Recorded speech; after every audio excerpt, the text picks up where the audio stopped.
2,66,000 वाले को कितने देने हैं? 3,04,000।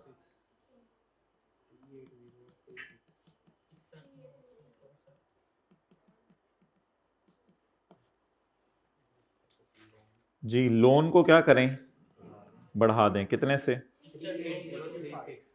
38,036।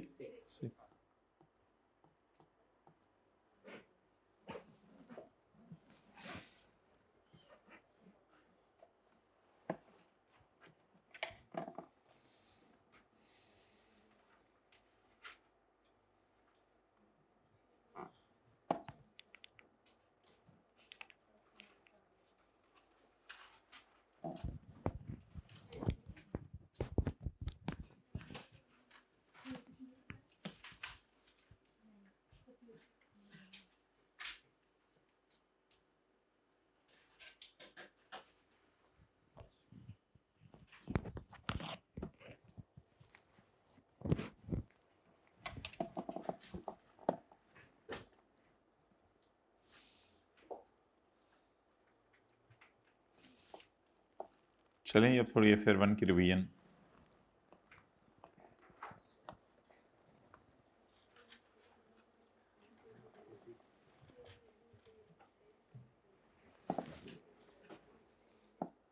हैंड रिटन पेजेस निकालें, किताब के एंड पे दिए हुए हैं।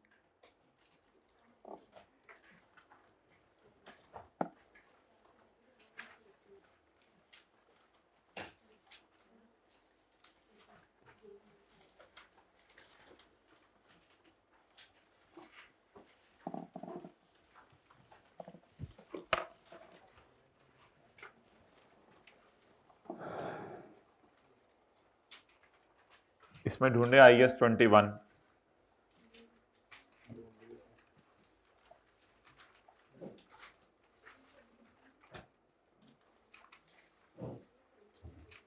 लेटेस्ट बुक ली हुई है ना, किसी सीनियर से तो नहीं ली हुई? Discussion of IS 40 for IS 21। IS 40 क्या होता है? लैंड एंड बिल्डिंग या लैंड और बिल्डिंग। अगर बेचने के लिए है तो IS 2, अगर एडमिन पर्पस के लिए है तो, और अगर रेंटल या और कैपिटल एप्रिसिएशन के लिए तो IS 40।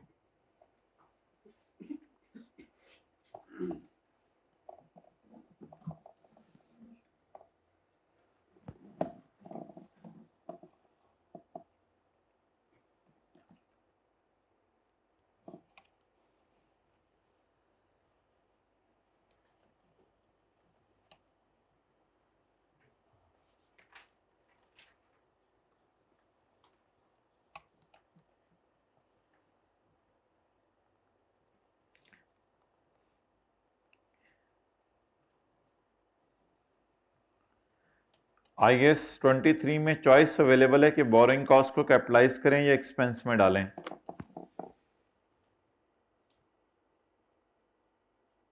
जी बताएं। चॉइस नहीं अवेलेबल। बोरिंग कॉस्ट को आपने क्या करना होता है क्वालिफाइंग एसेट के लिए? कैपिटलाइज। IS 41 में चॉइस है कि काउ को fair value minus cost of sale पे रखें या कॉस्ट पे रखें।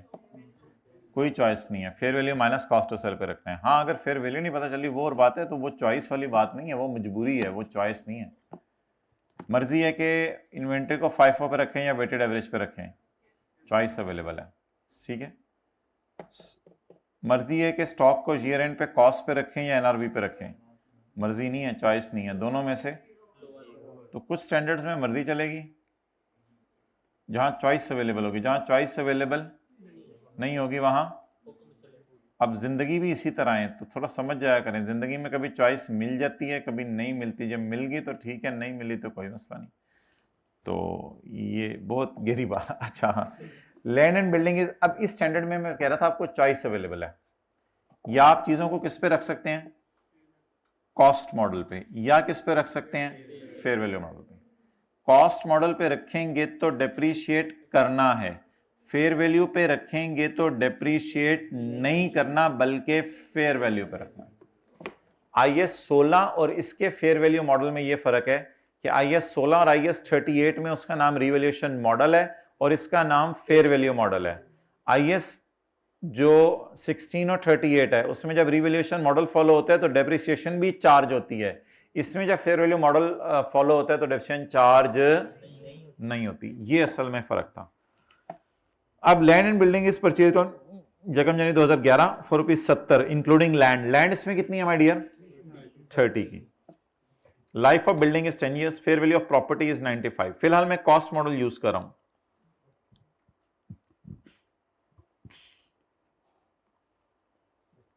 Prepare journal entries for 2011 and 12।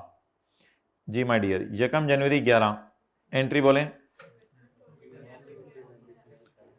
Investment property debit जी कितने से? नहीं पूरा 100 ही कर दें और फिर डेप्रिशिएट अलग से कर लीजिएगा। अच्छा 70 including land of 30। Okay okay okay guys, थोड़ा सा होली अगर बता देते तो मुझे भी समझ आ जाए क्या मतलब। नमक मैंने तुम्हें नमक का है मैंने तुम्हें क्या हो जाता है, रिलैक्स ना करें। नमक पहले तो गूगल मैप्स जितनी मर्जी हो गलत मोड़ लें, वो यही कहता है टर्न राइट, फिर गलत मोड़ टर्न राइट। छुरी तले से आराम से भी नहीं सर इस तरह समझ नहीं आती इन लोगों को, आपको नहीं पता आजकल के लोग, हद होगी।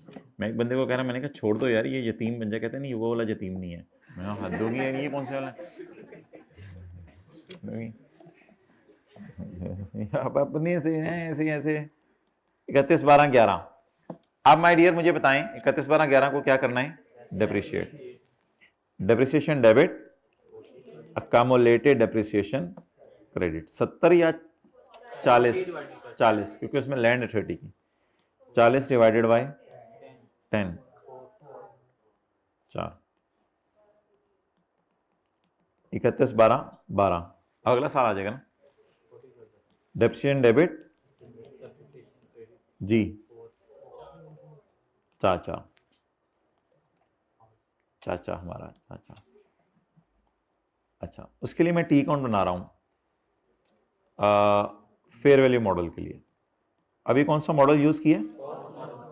Cost model. अब हम यूज करने लगे हैं fair value model. Fair value model में नहीं आई, समझ के समझ को समझो, समझ भी आखिर समझ है, जो ना समझे समझ को समझो वो बेसमझ है।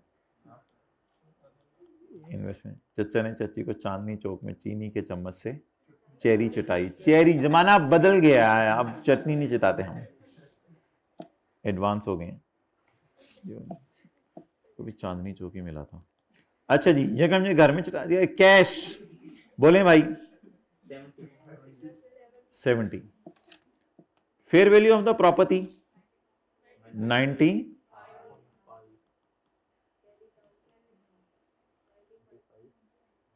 चचा तो चची को चटनी चटा रहे थे, पर तू क्यों गाड़ी में देख रहा था? अच्छा जी 95। माने ना माने, जिंदगी में कभी ना कभी आप भी जातियां मार रहे होते हैं, ये तो बाज आ जाया करें। आप लोग को क्या क्या कौन लिफाफे में क्या घर में लेके आ रहा है, किसने क्या चीज डाली हुई है, कौन क्या कर रहा है, कौन साथ वाले ही कुछ लेके आ जाए, फोन देखने लगे। भाई कह रहे नजरें अंदर ही चली जाती हैं, मुझे बहुत ज्यादा हो गई है। तो 70 वाली प्रॉपर्टी कितने की होगी? 95 की। चलें P&L मैं फिलहाल लिख रहा हूं। Fair value gain balancing 25। Carry down को क्या बना लें?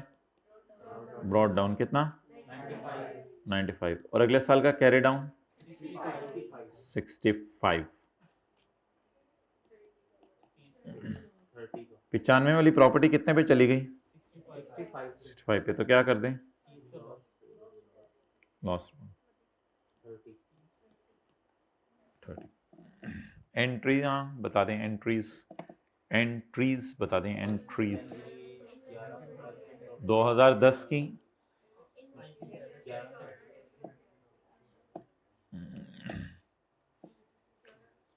जी यकम जनवरी 11 कैश क्रेडिट जी 31 दिसंबर 11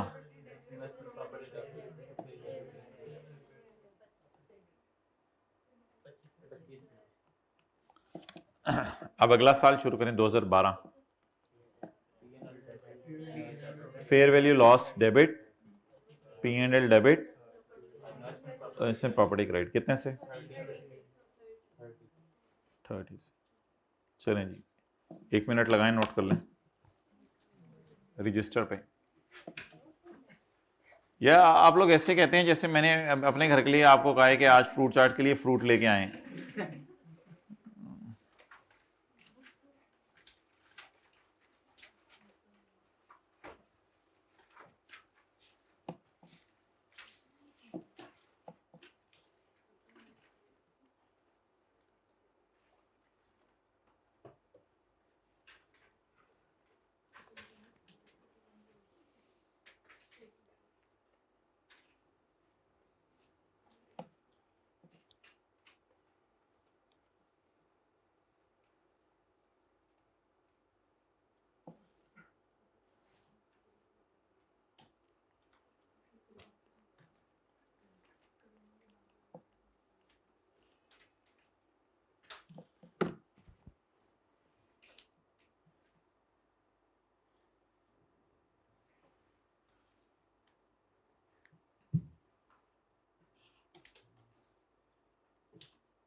चलें जी अगला सवाल करते हैं जी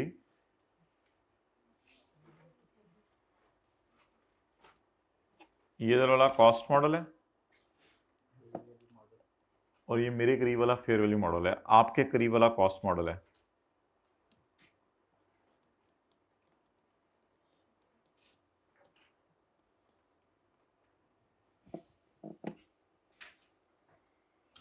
नेक और मुत्तकी दोस्त के साथ आप बैठे हुए हैं परहेजगार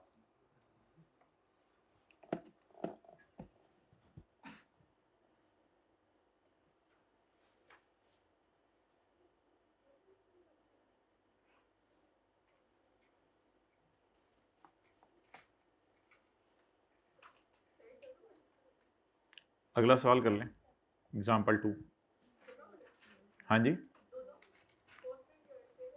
नहीं एग्जाम्पल 2 बस फेयर वैल्यू पे करें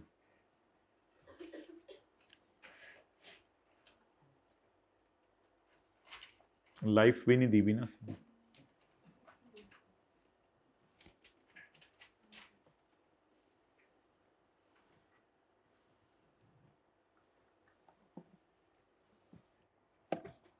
अच्छा अब हम थोड़ा सा ट्राई करते हैं IS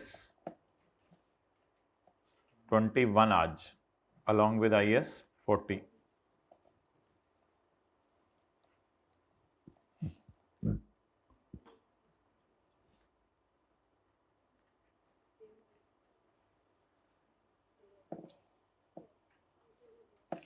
can monkey be a biological asset? Yes, if it is for sale. बात खत्म करें, इस बात को फैलाया ना करें, ठीक है।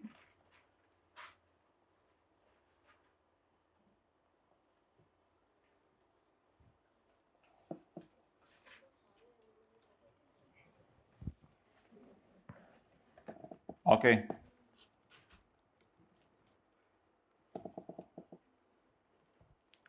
We purchased a property in USA for capital appreciation. बता दीजिए मकसद क्या है इस प्रॉपर्टी का? कैपिटल क्या मतलब है? Investment property. कॉस्टिंग $30 ऑन यकम जनवरी 15। इसमें डॉलर कितने के? 130 का। फेयर वैल्यू ऑन 31/12/15 इज $70, यानी 31/12/16 इज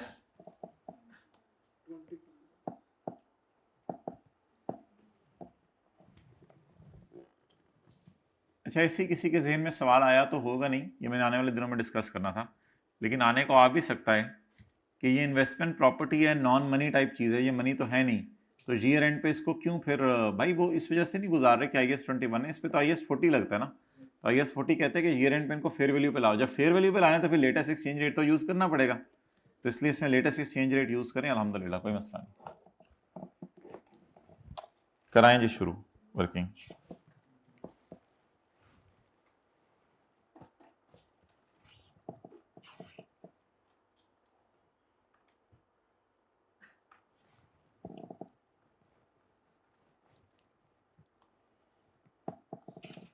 जी, इन्वेस्टमेंट प्रॉपर्टी, यकम जनवरी 15, कैश। बोलें जी। $30, $30 मल्टीप्लाइड बाय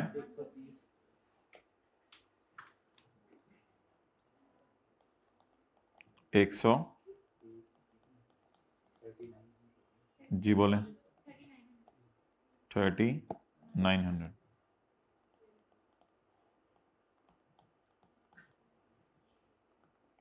इकतीस 12/15 कैरी डाउन।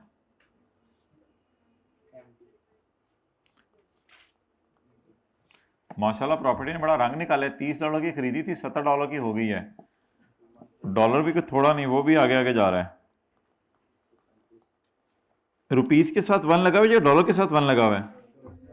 मल्टीप्लाई वाला सवाल है, डिवाइड वाला सवाल है? मल्टीप्लाई वाला। 9450। डॉट आपको नजर आ रहा होता है?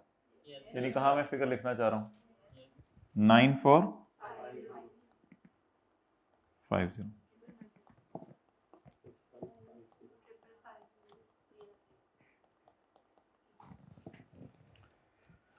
अच्छा मैं डियर, अब आपने पेपर में ऐसे नहीं सोचना कि $30 वाली प्रॉपर्टी $70 की हो गई तो इसमें थोड़ा सा गेन IAS 40 का है, और 130 वाला डॉलर 135 का हो गया तो इसमें थोड़ा सा गेन जो है वो IAS 21 वाला एक्सचेंज गेन है। इस तरह नहीं सोचना आप, सोचो आके, इस तरह नहीं सोचना। अच्छा जी, अब ब्रॉड डाउन लिख लें। इस तरह वो स्टैंडर्ड ने अलग करने को कहा नहीं, स्टैंडर्ड ने के बस ओवरऑल, असल में दोनों ही गेन P&L में जाने हैं ना, तो टेंशन है ही नहीं। एक भी ये वाला गेन भी P&L में जाना है, दूसरा वाला गेन भी P&L में जाना है। एक्सचेंज गेन लॉस कहाँ जाता है? OCI में तो नहीं जाता ना, एक OCI भी चीज होती है, P&L में जाता है। और fair value gain loss IAS 40 में, वो दोनों फिर P&L में जाते हैं, तो क्या अलग अलग करने की जरूरत जी। यकम जनवरी 16 ब्रॉड डाउन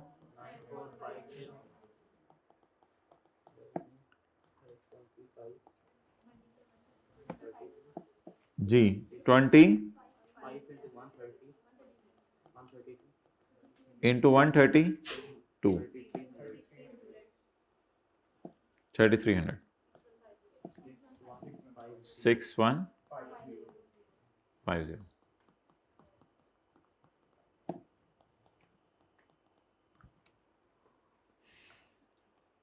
आंतरियां 2015 में, इन्वेस्टमेंट प्रॉपर्टी दाबित कैश क्रादित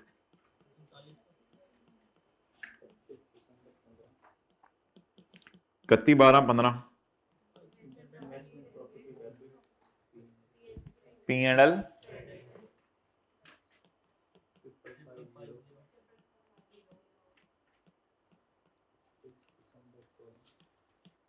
16 का साल,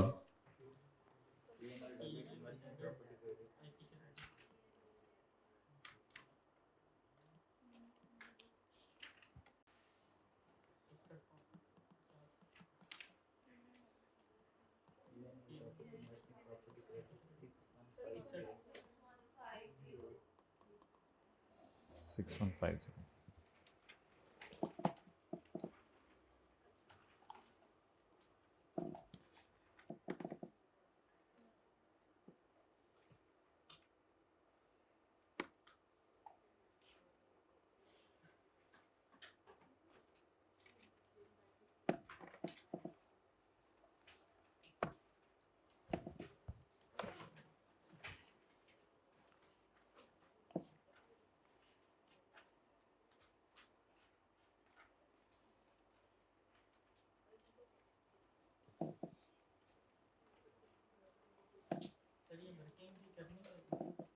ये वर्किंग हाँ कर देना, वरना फिर एंट्रीज के नीचे वर्सेस वाली कैलकुलेशन परफॉर्म कर देना, तो आपकी मर्जी है, जैसे मर्जी करना।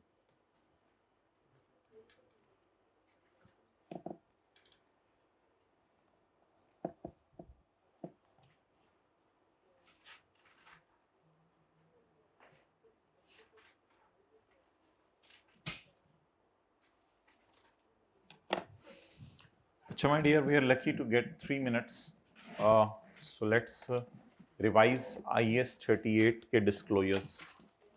ठीक है, थोड़ा सा ज़रा देख लें। ये हमने कौन सा क्वेश्चन किया था, इसके बाद IAS 21 का क्वेश्चन 2 और 4 किया था, फिर उसके बाद क्वेश्चन 9 किया था,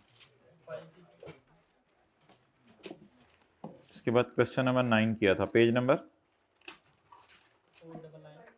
499, और इसके बाद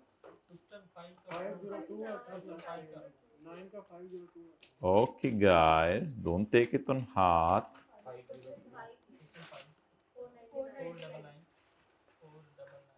ये कौन सा क्वेश्चन था, तो ये तो इधर ही हो गया ना, ठीक है। और मॉनेटरी नॉन मॉनेटरी की discussion,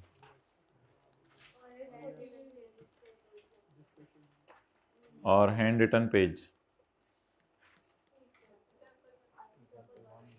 hand and page complete कर लिया ना बस। अच्छा, पेज 1, उसके बाद होमवर्क में क्वेश्चन नंबर ओ भाई 60, 70, 80, ये छोटे से सवाल हैं। 6, 7, 8, 500,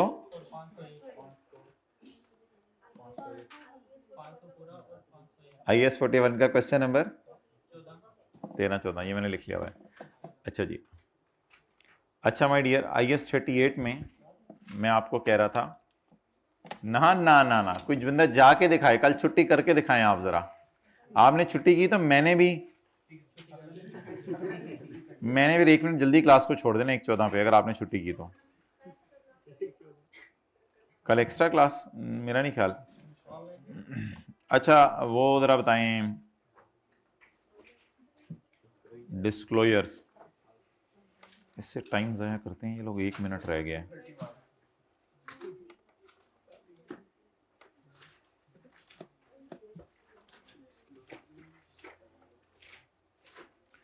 IAS 38, तकिया रखते हैं साथ वाले के गले के पीछे, उसको थोड़ा सा ज़रा रिलैक्स करा दें।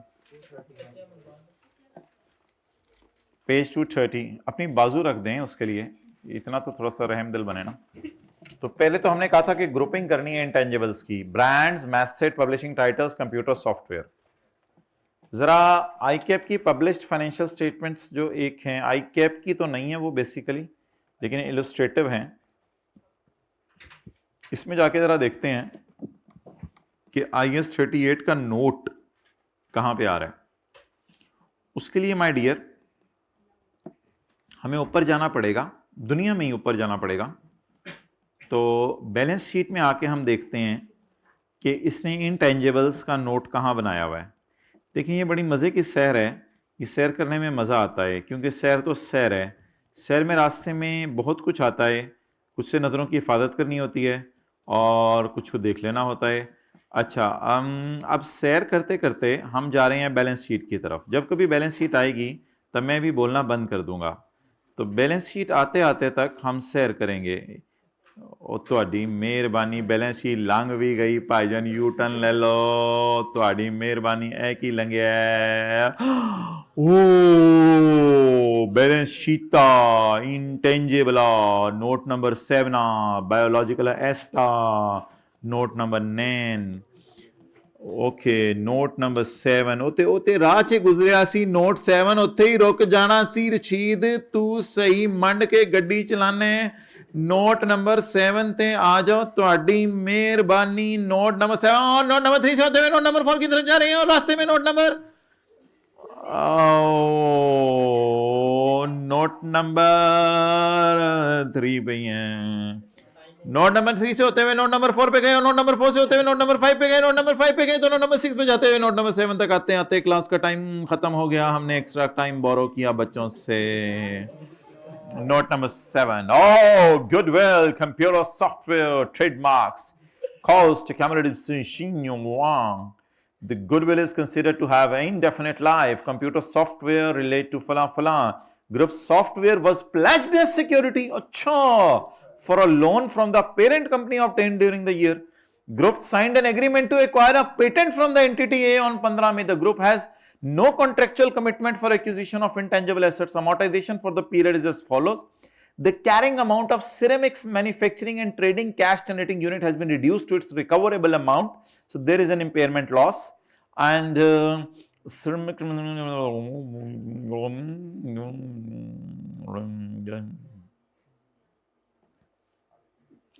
अच्छा जी, चलें इसमें से कोई देख लेते हैं ऐसी चीज़ अगर हमें नज़र आती है तो। एक तो इंटेंजिबल्स के आपने टाइप्स हैं डिस्क्लोजर्स में, उसके बाद ये बताना है कि उनकी लाइफ इनडेफिनिट है फाइनाइट है, वो तो आप वहीं बता देते हैं ना नोट के नीचे दुम में। फिर उसके बाद अमोर्टाइजेशन मेथड भी वहीं बता देते हैं, ग्रॉस कैरिंग अमाउंट भी वहीं आ जाती है वो जो नोट के अंदर। Line items of P&L in which amortisation is included, ये P&L के फेस स्पेशल में आ जाती है, सेलिंग एडमिन में कहीं छुपी होती है अमोर्टाइजेशन वगैरह। और ये तो रिकॉन, ये तो वैसे ही नोट के ऊपर आती है। तो फिर एडिशनल डिस्क्लोजर कौन से हैं जिनकी अंग्रेजी लिखनी है, ऐसे कंधा कर, एडिशनल डिस्क्लोजर कौन से हैं जिनकी अंग्रेजी लिखनी है, चपेट मारनी है, मैंने जो कहा था वो करना था। For intangible asset having indefinite life, the carrying amount of asset, the reasons, in giving reasons entity shall discuss the factors that played a role. reasons बतानी है आपने, इसने कोई रीजन बताई हुई है। the goodwill is considered to have indefinite life whereas computer softwares have finite life, पर reason नहीं बताई हुई। गुडविल असल में शायद लोगों को पता ही है इनडेफिनिट लाइफ क्यों होती है गुडविल की, तो रीजंस बता दें यूजर्स को। और उसके बाद description, carrying amount and remaining amortisation period of individual asset that is material. कोई इंडिविजुअल एसेट इनकी नज़र में मटेरियल नहीं था, इसलिए इन्होंने कोई ऐसा डिस्क्लोजर दिया नहीं कि इंडिविजुअल एसेट हमारा कोई मटेरियल है ऑर्गेनाइजेशन के लिए। चलो आगे। For intangibles by way of government grant, वो कोई है नहीं।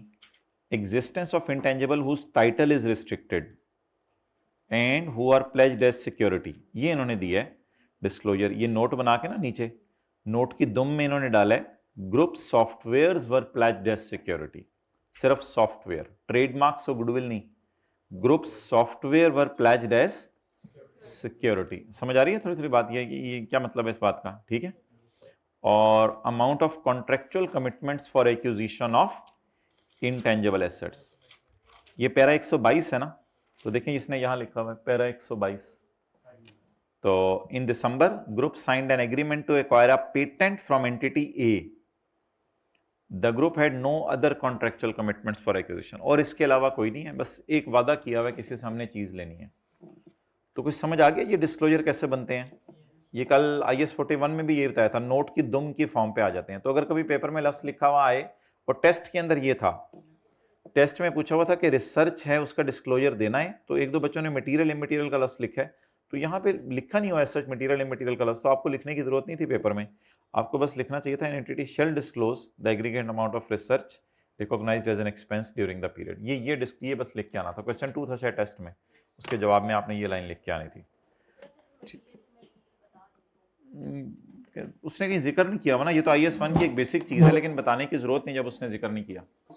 हाँ नहीं, गलत तो नहीं, लेकिन मिल जाने चाहिए शायद, पेपर चेक करने वाले की मर्जी हो गया क्या पे, जजमेंटल है।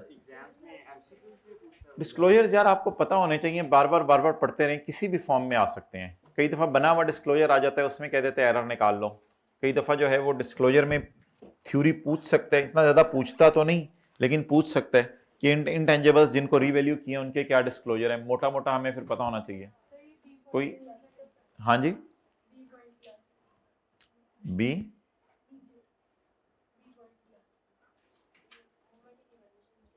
हाँ, ये तो रिवैल्यूएशन सरप्लस की मूवमेंट है, the movement in revaluation surplus, opening surplus rose during the year of closing. ठीक है, क्लास खत्म होगी, क्लास तो क्लोज कर दो ना। हाँ जी बोले।